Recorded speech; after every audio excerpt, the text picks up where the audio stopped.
کچھ لوگ اعتکاف کے بارے میں کہتے ہیں کہ عورت کو مسجد میں اعتکاف کرنا چاہیے. شاباش میرا بیٹا شاباش, تو اپنی امی جی کو لے آ مسجد اور بٹھا دے اعتکاف پہ. سادے بندے ہو دنیا میں.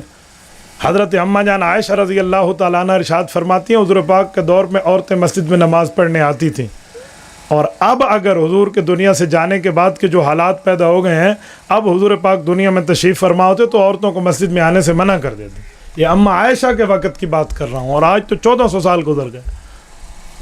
ٹھیک ہے, یہ عجیب دنیا میں آپ نے معاملہ چلا رکھا ہے. عورت بھی مسجد میں آئے تو بد نظری صرف پھر بازار میں نہیں بچیں گے, پھر مسجد میں بھی بچانے کے لیے کہیں گے جھکو تے آخرا کھڑو گو مئی کھڑوتی ہے. تو ایک امام بھی مسجد میں کوئی عورت بنا لو, آپ ایک مؤذن بھی عورت رکھ لو. بسم اللہ ساری اعتکاف کیوں کراتے ہیں؟ سارے کام بسم اللہ. مکبر بھی عورت بن جائے گی. 4 لڑکوں کو پتہ چل جائے تو اگلی صف میں نماز پڑھنے آ جائیں گے. بھائی یہ تو تمہارے نمازی پڑھ جائیں گے, پھر یہ سارا کام کر لو. ایسی دنیا میں سادی مخلوق ہے. مولوی صاحب یزید کے دور میں مسجد نبوی اور بیت اللہ میں گستاخانہ حملے ہوئے, اس بارے میں رہنمائی فرمائیں. میں نے پہلے کہا یزید سے میرا کوئی تعلق نہیں ہے. اس نے بیت اللہ پہ سنگ باری کرائی ہے, اور مسجد نبوی میں جو اس نے حملے کرائے ہیں, واقعہ حرہ کرایا ہے, یہ اس کے سیاہ کارناموں میں ہے. ہمارا اس سے کوئی واسطہ نہیں. اور ابھی مسجد حرام بیت اللہ پر سنگ باری ہو رہی تھی کہ یزید مر گیا تھا.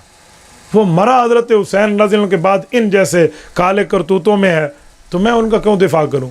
میرا کیا اس سے واسطہ ہے جو میں بتاتا پھروں؟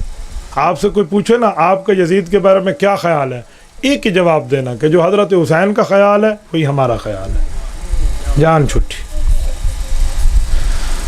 کچھ فکری جماعت والے کہتے ہیں ہم علماء دیوبند سے ہیں. علماء دیوبند سے فتویٰ آ چکا ہے کہ فکری کوئی دیوبندی شیوبندی نہیں ہے. میں تو حیران ہوں, وہ اکھے وہ گھینن میں دے تو اے آدھی میں فرنٹ سیٹ تے باسا. جی ہاں بھائی, وہ فتویٰ لکھ کر بیٹھے ہوئے ہیں بھائی ان کا دیوبند سے کوئی واسطہ نہیں, اور آپ کہتے نہیں ایسا ہے سے بھا تو ہیں پکا پکا ہے پتر.